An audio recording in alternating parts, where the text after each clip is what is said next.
नमस्कार प्यारे विद्यार्थियों, एक बार फिर आपका स्वागत है एमजीसीआई के यूट्यूब चैनल पर। प्यारे विद्यार्थियों, एमपीपीएटी 2025 की काउंसलिंग से रिलेटेड मैं डिटेल वीडियो लेकर आया हूं, जिसमें हम पूरी प्रोसेस को देखने वाले हैं कि किस तरह से काउंसलिंग पूरी होगी। तो वीडियो के साथ अंत तक जुड़े रहें ताकि हमसे कोई त्रुटि ना हो। तो सबसे पहले हम लोग बात करते हैं कि ये जो काउंसलिंग हमारी स्टार्ट हो रही है, ये ऑनलाइन ऑफ कैंपस संयुक्त काउंसलिंग है। ये आप देखेंगे कि JNKVV जबलपुर और RVSKVV ग्वालियर के जो भी कैंपस हैं उनके लिए काउंसलिंग संयुक्त रूप से होने वाली है। चित्रकूट की काउंसलिंग इससे अलग है और इसमें हम लोग देखेंगे BSc agriculture, BSc horticulture, BSc forestry, BTech agriculture engineering जो है सबके लिए इकट्ठी काउंसलिंग होने वाली है। अब ये जो काउंसलिंग है इसके अंदर हम सबसे पहले बात करें कि कौन कौन से विद्यार्थी यहाँ पर पार्टिसिपेट कर सकते हैं। तो आप यहाँ पर देख सकते हैं कि अनरिजर्व मेल की बात करें तो 80 या उससे अधिक, अनरिजर्व फीमेल 62 या उससे अधिक, EWS 67 या उससे अधिक, अन्य पिछड़ा वर्ग की बात करें तो 78 या उससे अधिक मेल में, और OBC फीमेल में बात करें तो 60 या उससे अधिक, और बाकी कैटेगरी के समस्त पात्र अभ्यर्थी मतलब जिन्होंने PAT का एग्जाम दिया है, रूल बुक के सारे नियमों का पालन करते हैं, वो सारे विद्यार्थी इसमें शामिल हो सकते हैं। आगे फिर अगर हम लोग देखें तो इन्होंने ये जो ऑनलाइन काउंसलिंग होने वाली है इसका यहाँ पर शेड्यूल दिया हुआ है, जिसकी बात हम पहले भी कर चुके हैं। सबसे पहले अगर हम लोग बात करें कि ऑनलाइन रजिस्ट्रेशन और शुल्क का भुगतान, ये आपका 18/9 से 23/9 के बीच होगा। सबसे पहले ऑनलाइन रजिस्ट्रेशन करना पड़ेगा और रजिस्ट्रेशन की आपको फीस जमा करनी होगी। इसके बाद निर्धारित केंद्रों पर जाकर डॉक्यूमेंट का वेरिफिकेशन आपको कराना होगा और ये 19/9 से प्रारंभ होकर 24/9/2025 तक चलेगा। ज़्यादा लेट नहीं करना है, स्टार्टिंग में ही हमारे को डॉक्यूमेंट वेरिफिकेशन कराना चाहिए ताकि किसी डॉक्यूमेंट में कमी हो तो आने वाले दिनों में हम उसको कंप्लीट कर सकें। इसके बाद रजिस्टर्ड एवं सत्यापित अभ्यर्थियों के लिए मेरिट लिस्ट का ऑनलाइन प्रदर्शन होगा। ये जो है इस बार की काउंसलिंग में नई चीज़ है कि एक मेरिट लिस्ट बनाई जाएगी। ये जो मेरिट लिस्ट है ये 25/9/2025 को प्रकाशित की जाएगी। इसके अंदर जिन विद्यार्थियों के नाम हैं वही लोग काउंसलिंग में आगे जाएंगे। फिर हम लोग बात कर रहे हैं कि निर्धारित शुल्क का भुगतान करके आपको यहाँ पर चॉइस फिलिंग करना है। चॉइस फिलिंग आपकी डॉक्यूमेंट वेरिफिकेशन के बाद जो मेरिट लिस्ट आएगी उसके बाद चॉइस फिलिंग करना है, इसके लिए घबराना नहीं है। और चॉइस फिलिंग कैसे करना है उसका एक सेपरेट वीडियो मैं आपके लिए लेकर आऊँगा, चिंता ना करें। ये चॉइस फिलिंग 26/9 से प्रारंभ होकर 29/9 तक चलेगी और फिर आप देखेंगे कि आपके अलॉटमेंट लेटर जो है ये आपको मिलने वाले हैं 1/10/2025। 1/10/2025 को आपको अलॉटमेंट लेटर मिल जाएंगे। अलॉटमेंट लेटर में आपका कॉलेज आने के बाद आपको काउंसलिंग शुल्क जो है 5,000 रुपये इसका भुगतान करना पड़ेगा और भुगतान करके सीट लॉक करनी पड़ेगी। तो इसमें दो ऑप्शन आएंगे, एक अगर आपको मनपसंद कॉलेज मिल गया है तो लॉक करके एडमिशन ले लें, और अगर आपको मनपसंद कॉलेज नहीं मिला है तो भी ये फीस जमा करनी पड़ेगी और अपग्रेड का ऑप्शन चूज करना पड़ेगा। अपग्रेड फर्स्ट और सेकंड 2 राउंड में आपको करने का मौका मिलेगा और जब आपका फाइनल हो जाएगा तो आपको बची हुई फीस के साथ कॉलेज में जाकर एडमिशन लेना होगा। और इसकी डेट भी आप देखेंगे कि 1/10/2025 से 8/10/2025 तक दी गई है। अब यहाँ पर एक चीज़ हमारे सामने आ रही है कि हमारे को डॉक्यूमेंट का जो वेरिफिकेशन कराना है वो कहाँ कहाँ करवा सकते हैं। ये वाली चीज़ मैं आपको अभी आगे डिटेल उसमें बताने वाला हूँ।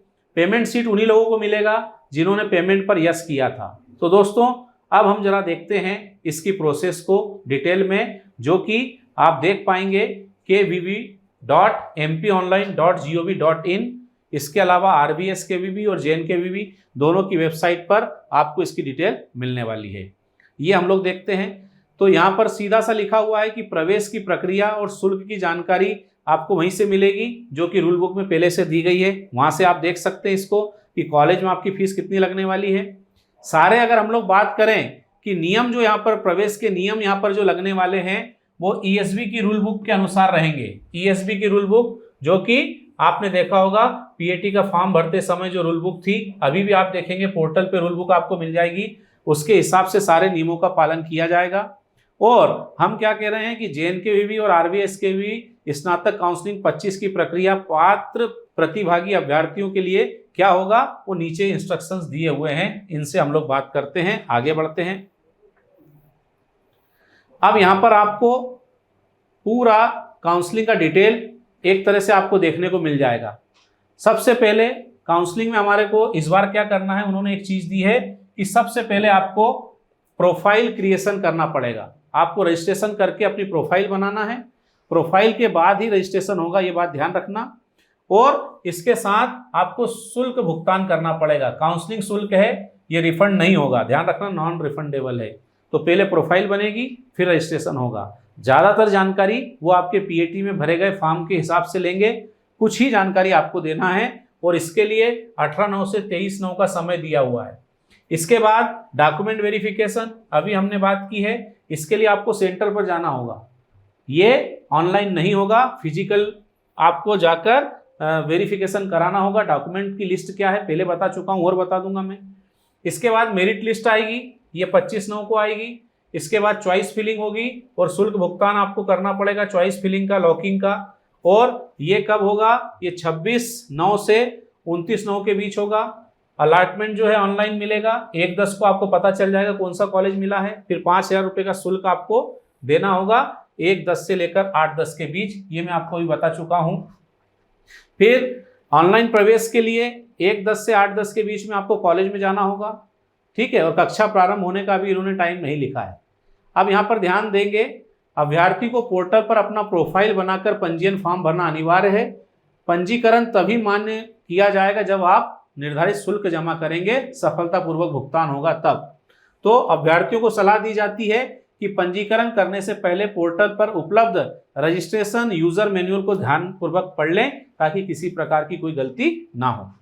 फिर पंजीकरण के समय किसी भी तरह का नेटवर्क और ये फेल हो जाए अगर, तो आपको ये बात ध्यान रखना है कि पंजीयन उस समय फेल हो गया तो डबल से आपको पंजीयन करना है, और पंजीयन पूरी तरह से सफलतापूर्वक हो जाए, शुल्क जमा हो जाए, तभी आपको पंजीयन मानना है, ये बात ध्यान रखेंगे।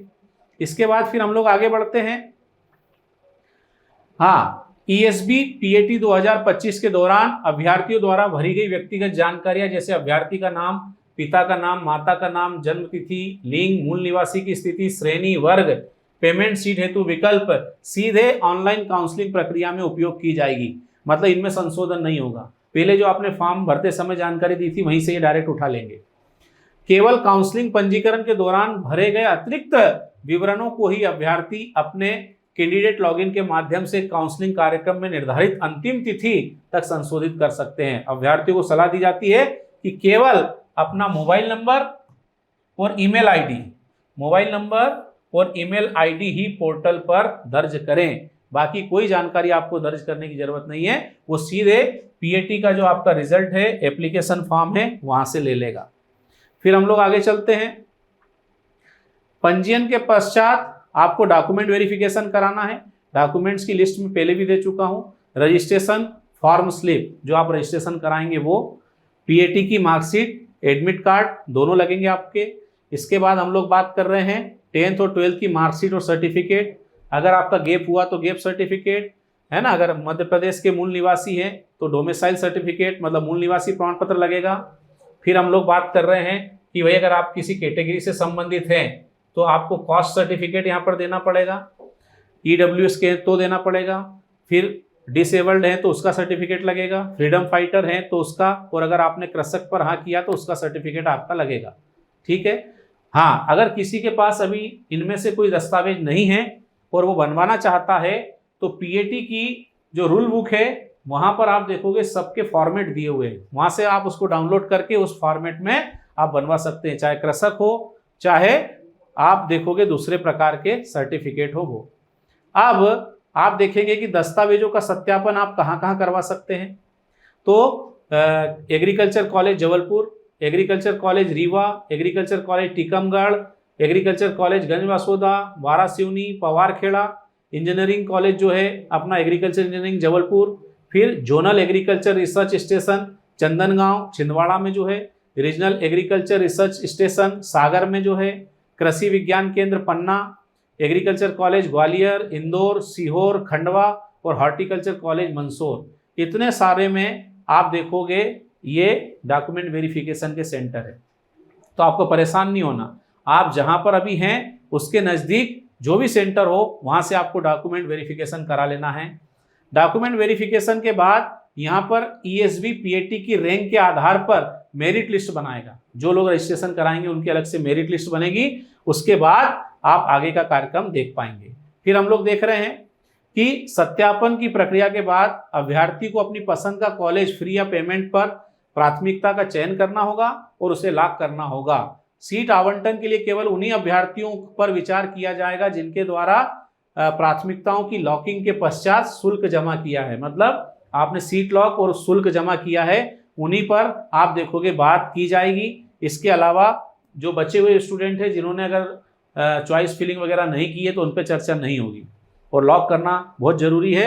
चॉइस फिलिंग में आप निर्धारित डेट तक संशोधन कर सकते हैं, चॉइस फिलिंग को आप ऊपर नीचे कर सकते हैं।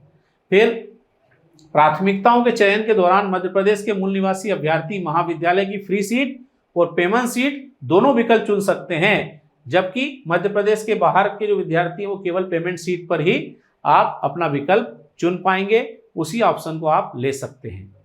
पेमेंट सीट पर उन्हीं को मिलेगा जिन्होंने ऑप्शन में पेमेंट के ऑप्शन में यस लिखा था फॉर्म भरते समय। फिर सीट आवंटित होने के बाद 5,000 रुपये का भुगतान करना है और उसकी रिसिप्ट आपको डाउनलोड करनी है। आवंटित अभ्यर्थी अगले चरण हेतु अपग्रेड के लिए आवेदन करने का विकल्प रहेगा। यह विकल्प अभ्यर्थी कैंडिडेट लॉगिन में घोषित काउंसलिंग कार्यक्रम के अनुसार उपलब्ध रहेगा। अपग्रेडेशन का विकल्प तभी चालू होगा जब अभ्यर्थी द्वारा आंशिक शुल्क जो है 5,000 रुपये का, मतलब अगर आपको एक बार कॉलेज मिल गया है तो आपको ये 5,000 रुपये का शुल्क जमा करना पड़ेगा, उसके बाद ही आप अपग्रेड कर पाएंगे।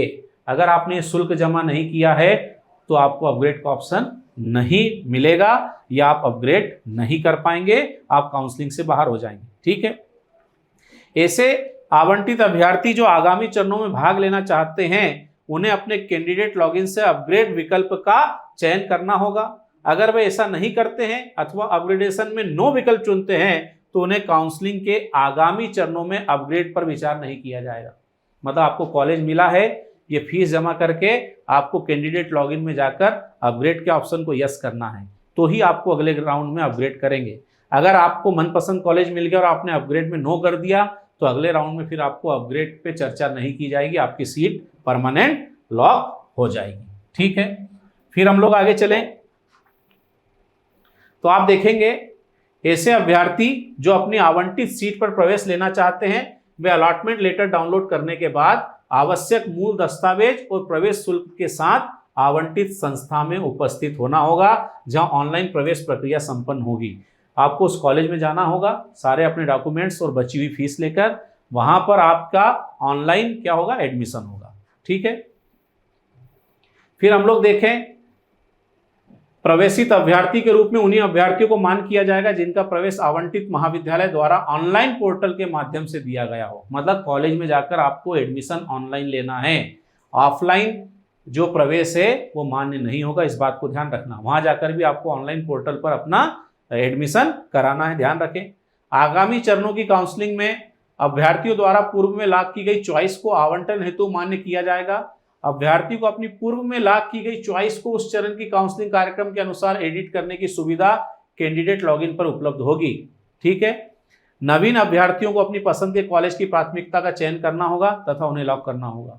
मतलब सेकंड राउंड में जिन विद्यार्थियों को कॉलेज अलॉट नहीं हुआ है वो अपनी चॉइस को ऊपर नीचे कर सकते हैं और आपको भी अपनी चॉइस को सेकंड राउंड में ऊपर नीचे करने का यहाँ पर मौका मिलेगा। प्रत्येक चरण की प्रवेश प्रक्रिया समाप्त होने के पश्चात बची हुई सीट की जानकारी पोर्टल पर मिलेगी कि पहले राउंड में इतनी सीट बच गई है तो वो दूसरे राउंड में मिलेगी। फिर यहाँ पर आप देख रहे हो कि किस तरह से ये राउंड के हिसाब से आपकी काउंसलिंग होगी। तो फर्स्ट राउंड में सारे रजिस्टर्ड जो वेरीफाइड कैंडिडेट है उनको देखेंगे, फिर उनको अगर सीट मिल गई है तो ठीक है, उनको अपग्रेड का ऑप्शन भी मिलेगा और जिनको फर्स्ट राउंड में नहीं मिला था उनको सेकंड राउंड में मिलेगा। मान लो किसी रीजन से फर्स्ट राउंड का रजिस्ट्रेशन रह गया तो उन्हें घबराना नहीं है, सेकंड राउंड में भी रजिस्ट्रेशन करवा सकते हैं, इस बार ऐसा ऑप्शन दिया जा रहा है। थर्ड राउंड अगर जरूरत पड़ा तो राउंड होगा और ये केवल पेमेंट सीट के लिए राउंड बता रहे हैं, इसके बाद आपको अपग्रेड करने का मौका नहीं मिलेगा। इतने चरणों में ये काउंसलिंग आपकी होने वाली है। अगर किसी भी प्रकार की समस्या काउंसलिंग में आपको आ रही है तो सोमवार से शुक्रवार सुबह 8 से रात के 8 बजे तक, शनिवार रविवार 9:30 से लेकर 6:30 बजे तक आप ये दिए गए नंबर पर कॉल कर सकते हैं। 75567202000। ठीक है, ये टाइमिंग का ध्यान रखें। अधिक जानकारी के लिए आपको एमपी ऑनलाइन की जो वेबसाइट है, JNKVV और RVSKVV की जो वेबसाइट है, आपको लगातार इनसे जुड़े रहना है ताकि किसी प्रकार की कोई त्रुटि ना हो। जब चॉइस फिलिंग आएगी मैं अपना अगला सेपरेट वीडियो लेकर आऊँगा। आपको प्यारे विद्यार्थियों MGCI के साथ जुड़े रहना है, क्योंकि MGCI जैसे परिणाम देते आया है, आप भी ऐसे ही परिणाम दे सकें। इसके लिए MGCI नई बैच स्टार्ट कर रहा है 20 सितंबर से। ये PAT AG 1 2 3 group Hindi medium के विद्यार्थियों के लिए है, तो देर ना करें, MGCI को ज्वाइन करें और ऐसा ही परिणाम दें जैसा परिणाम PAT 2025 में MGCI के विद्यार्थियों ने दिया है। जैसा कि आप जानते ही हैं, ओवरऑल टॉप 10 में MGCI के 4 विद्यार्थी एग्रीकल्चर ग्रुप से स्थान बना पाए हैं और ये अपने आप में एक अनोखा परिणाम है, क्योंकि ओवरऑल में PCM PCB के विद्यार्थियों के साथ एग्रीकल्चर के विद्यार्थियों को आना बड़े हर्ष की बात है। ना केवल PAT में एग्रीकल्चर इंजीनियरिंग वाला जो बीटेक का पार्ट है, उसमें भी ओवरऑल में 3 विद्यार्थी MGCI के हैं और CUT में तो पूरा भारत जानता है MGCI के विद्यार्थी अनिरुद्ध जाट ने ABC ग्रुप में प्रथम स्थान लाकर तहलका मचा दिया है। तो ज्वाइन करें MGCI, क्योंकि हर फैमिली का भरोसा MGCI।